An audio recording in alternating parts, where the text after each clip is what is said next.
Hello viewers, আসসালামু আলাইকুম। মাকবুল ব্লগে সবাইকে স্বাগতম। তো আজকে আরেকটি নতুন একটি ভিডিও নিয়ে হাজির হলাম অনেকদিন পর। তো আমার সামনে দেখতে পাচ্ছেন চারটি বাইক। এই বাইকগুলো কিন্তু সেল করা হবে। তো কত টাকা সেল করা হবে, বাইকগুলোর কন্ডিশন কিরকম, এই ভিডিওর মাধ্যমে জানতে পারবেন। তো কথা না বাড়ে চলেন মূল ভিডিওতে চলে যায়। আসলে যে টিয়া কালার যে আইডিয়াটা দেখতে পাচ্ছেন, এটা কিন্তু 10 বছরের কাগজ করা ডবল ডিস্কের বাইক। এই বাইকটা মাত্র দাম চাওয়া হচ্ছে মাত্র 85,000 টাকা। এখানে কিন্তু দামাদামির অপশন আছে। তারপর দেখাই আমাদের এই যে একদম 24/9 বাইক এবিএস আইডিয়া। এই দেখেন আমরা চাকার কন্ডিশন দেখেন, লক্ষ্য করেন। এই দেখেন চাকার যে দাগ এখনো কিন্তু আছে। তো বাইকটি মাত্র চলছে 3,000 কিছু সামথিং। কতটুকু ফ্রেশ বাইকটা, পিছনে চাকাটা দেখা, এটা কিন্তু অন অবস্থায় আছে।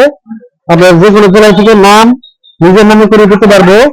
একদম ফার্স্ট মালিক আপনি হবেন, নিজের নামে একদম কাগজপাতি করা যাবে। গাড়িটা দেখেন, নিজে 10 বছরের কাগজ করা।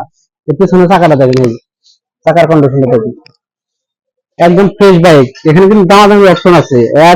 আইডিয়ার দামটা হচ্ছে মাত্র 62,000 টাকা, 1 লাখ। এখানে কিন্তু দামাদামির অপশন আছে। পালসার ডবল ডিস্ক 22-এর বাইক, 26 সাল পর্যন্ত কাগজ আপডেট, ঢাকা মেট্রো। তো এই বাইকটা দামটা হচ্ছে মাত্র 1,70,000 টাকা। এখানে কিন্তু দামাদামির অপশন আছে। এই সামনের চাকাটা দেখেন, লক্ষ্য করুন, একদম ফ্রেশ। পিছনে চাকাটা দেখাই, পিছনে চাকাটা দেন, আমরা দেখা যাচ্ছি। তারপরে দেখাই যে আইডিয়ার বাইক, এটা কিন্তু 26 সাল পর্যন্ত কাগজপাতি আপডেট, একদম ফ্রেশ একটি বাইক। তো কোনো জায়গায় কিন্তু স্পট নাই, ঘষা নাই। তো এই বাইকটার দামটা হচ্ছে 1,30,000 টাকা। এখানে কিন্তু দামাদামির অপশন আছে। তো আমার ঠিকানা হচ্ছে MS servicing centre, Elanga হলপার high স্কুলের পূর্ব পাশে। তো ধন্যবাদ সবাইকে, আবার দেখা হবে নেক্সট ভিডিওতে।